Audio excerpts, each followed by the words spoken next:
Friends అందరికీ నమస్తే. పోతులూరి వీరబ్రహ్మేంద్ర స్వామి వారి సిరీస్లో భాగంగా ఈరోజు తల్లి కడుపులో ఉన్నటువంటి జీవుడు తాను తిరిగి జన్మించాల్సినటువంటి బాధను అనుభవిస్తూ ఎన్ని విధాలుగా ఆయన ఆలోచిస్తూ ఉంటాడో లోపలున్న జీవుడు స్వామివారు సెలవిస్తూ ఉన్నారు. అవేంటో మీతో షేర్ చేసుకోవాలనుకుంటున్నారు. మొదటిసారి చూస్తున్న వాళ్ళు అయితే షేర్ చేయండి, సబ్స్క్రైబ్ చేయండి. ఆ శిశువునకు తల్లి యొక్క జఠరాగ్ని వలన బాధ లేకుండా సూతి అనబడు ఒక తొడుగు ఉంటుంది. నాభి నుండి బ్రహ్మరంధ్రం వరకు ఒక ప్రేగు, తల్లి ప్రేగు ఉంటుంది. ఇదే విధంగా తల్లి తీసుకునేటువంటి ఆహారాన్ని తాను తీసుకుంటుందన్నమాట. ఆ ప్రేగు ద్వారా 7-8 నెలల్లో పూర్వజన్మ స్మృతి పొందుతారు.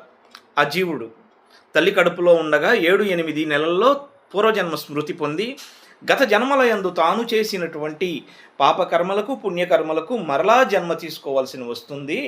ఈ పురీషంలో దుర్గంధ భూయిష్టమైనటువంటి పురీషములో పడి ఎట్లా మలమూత్రములందు దొల్లుతున్నాను అని జన్మరాహిత్యం కోసం సత్కర్యములు చేయలేదని విలపిస్తూ ఉంటుంది తల్లి కడుపులో ఉన్నటువంటి జీవుడు.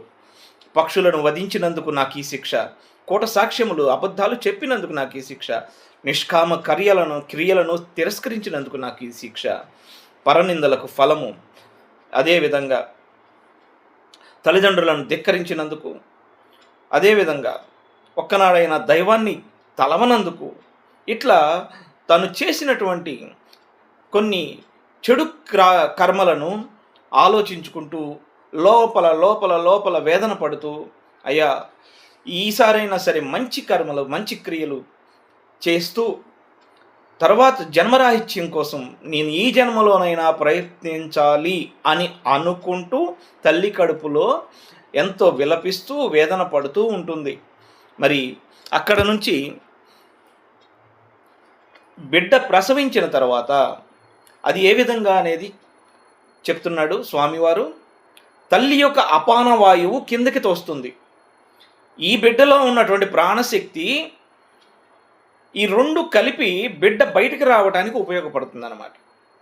బిడ్డ బయటకు వచ్చిన తర్వాత కలి నీళ్లు, ఈ భూమి మీద ఉన్నటువంటి నీళ్లు ఆ బిడ్డ మీద చల్లటం మూలాన తన పూర్వజన్మ స్మృతి కోల్పోయి కేర్ అని అప్పుడు ఏడుస్తుంది. మై డియర్ ఫ్రెండ్స్, ఇటువంటి అద్భుతమైనటువంటి విషయాలు మీతో మరిన్ని షేర్ చేసుకోవాలనుకుంటున్నాను. స్వామివారి యొక్క లీలలు మీతో షేర్ చేసుకోవాలనుకుంటున్నాను.